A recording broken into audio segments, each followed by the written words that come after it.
പഴംപൊരി ഉണ്ടാക്കുമ്പോൾ എല്ലാവരും പറയുന്നൊരു പ്രശ്നമാണ് നല്ല രീതിയിൽ പൊങ്ങി വരുന്നില്ല, സോഫ്റ്റ്നെസ് കിട്ടുന്നില്ല എന്നൊക്കെ ഉള്ളത്.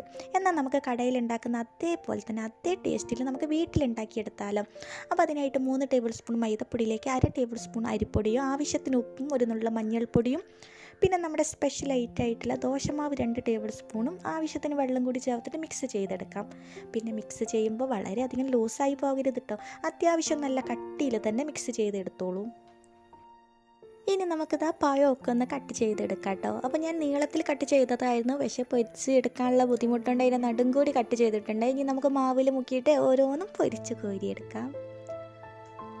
അപ്പോൾ കണ്ടോ, മാവ് നല്ല രീതിയിൽ പൊങ്ങി വരുന്നത് നിങ്ങൾ ശ്രദ്ധിച്ചോ? അപ്പം ഇത് നിങ്ങൾക്ക് കണ്ടിട്ട് മനസ്സിലാകുന്നില്ലെങ്കിൽ ഞാൻ മാവ് മാത്രമായിട്ടൊന്ന് പൊരിച്ചെടുക്കുന്നത് കാണിച്ചു തരാം കേട്ടോ. കണ്ടില്ലേ, മാവ് നല്ല പൊങ്ങി ബോൾ പോലെ വന്നിരിക്കുന്നത്.